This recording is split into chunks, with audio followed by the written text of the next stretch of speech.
The evolution of hip-hop over the last several decades has been extremely fascinating to watch. Back in the days, in the 80s, we used to use music as a way to party and bullshit, crashing apartments and rooftops, trying to find a place to cut loose.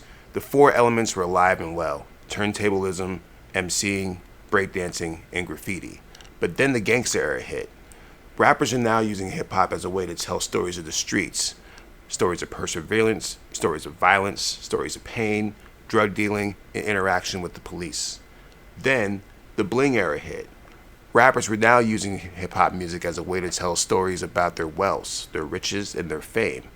Rappers are buying yachts, Ferraris, mansions, expensive cars. Kind of a wild time. But then, the trap era hit. A brand new generation of kids using hip-hop in new ways, especially accompanied with auto-tune and drug usage, to tell stories about emotional currents, relationships, and things that were honestly pretty refreshing to the grand scheme of hip-hop. However, this new crop of generation was still plagued by the generational trauma of the previous generations. The violence, the pain, the anguish, it was all still there, and it was not being expressed in the way that was genuine to these artists. As time went on, we start to see a new era develop, and this era is known as the trauma era. So, what is the trauma era? Well, I would define it as when artists use their music to express an emotional current. Stories of perseverance, story of pain, story of introspections, but in a different way. No longer are we telling stories of shooting people in the streets or selling a bunch of drugs or beating up in the club. We're now telling stories of infidelity, people who hurt us, betrayal, mistakes that we made, things that may not make us seem perfect.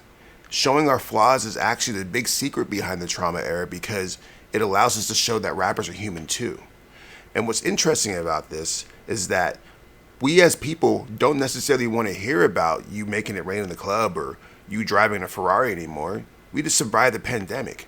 We want to hear about what makes you you and what's your plan to make the world a better place. Are you trying to inspire us? Are you trying to make us see the world in a different light?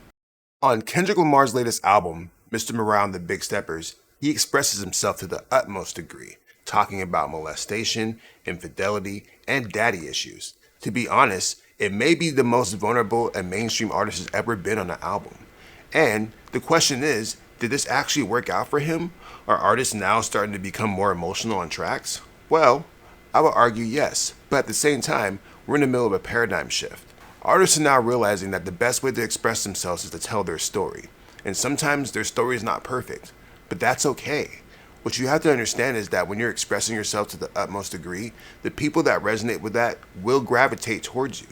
And Kendrick Lamar took that risk. He understood that he could make a big hit single like Humble, or he can express the things that are making him not feel whole in an attempt to make himself a better person. It's a risky move, but honestly, emotionally and spiritually, it's the best thing that he can do for himself. In the latest season of Atlanta, Donald Glover took a really big risk and decided to tell us stories of black trauma and emotional pain. Now, this is a show that has won multiple Emmys and has Donald Glover on the top of everybody's list in Hollywood. So, to take this risk is a very, very, very interesting move. But at the end of the day, it's not necessarily about keeping up with the Joneses or making sure that the ratings are high. It's about expressing yourself in a way that is true to you. And some of the stories that he told are stories that he felt the world needed to hear. And really, that's what it comes down to. Yes, the stories may be tough to hear and they may be emotional, but if they make you feel a certain way, then they're effective. Gone are the days of us trying to watch sitcoms and TV shows just for the sake of laughter and giggles. We often want to have some type of introspection or take something from it that can make us feel a little bit better about ourselves. Donald Glover actually took a different route. On his latest season of Atlanta, he's telling stories that expose black pain in a way that makes us say, wow, this makes me feel a certain type of way. And that's really what the trauma era is about. It's about having those uncomfortable conversations and those thought processes that make you see the world differently, and no longer using music or art as a way to escape. At this point, I'm 38 years old. I have a wife, I have a kid, I live in a house now, I got car payments, I'm doing adult shit. So honestly, when I go to listen to music, I don't listen to it for the sense of escapism and trying to go hit the club and making it rain. I listen to music for a sense of introspection, a sense of inspiration, a sense of connection and understanding with people who may have been through similar things that I have been through. I love to hear Kendrick Lamar rap about his kids and rap about his relationships, because honestly, these things are not really considered to be cool in hip hop. So when you have a mainstream artist like Kendrick Lamar expressing himself in this way, it makes me feel like I'm on the right path and that I'm doing all right. And what these artists are doing are writing a blueprint for the next generation. They're setting a course for kids to tell themselves that it's okay to be sad.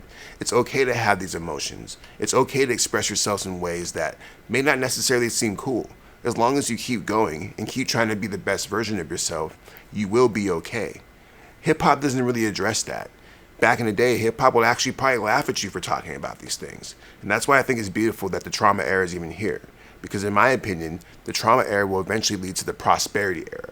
An era where these next generation of artists are talking about wealth, but in ways that are not frivolous or braggadocious, but in ways that are informative and letting people know that they're here to grow and be better people. If you're an artist watching this, you might be still trying to figure out, what is your voice? What are you trying to say? What are you trying to tell the world?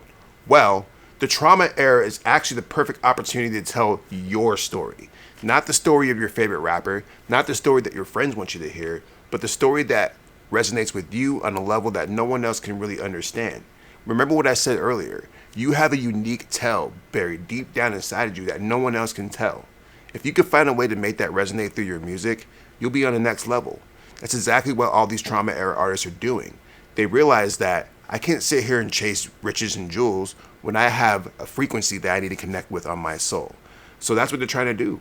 So my advice to you is find your frequency. I hope that this video had something in here that resonated with you in a way that made you see or think differently about the world. Now, I'm not trying to act like some type of philosopher. I just have my own personal viewpoints. And that's actually what this is really all about. Expressing myself in the way that's unique to me and then sharing it with the world on my YouTube channel, through my music, through my art. That's really what it's all about. That's what it means to be an artist. Don't let anything distract you from those goals. Follow your heart, follow your passion, and the rest will work out. If you like this video, please go ahead and hit the subscribe button. All it really does is motivate me to make more of these videos. And as you can tell, I don't make these videos very often. Maybe your subscription will help me make these videos more often. Thanks for watching, guys. Stay safe. Peace.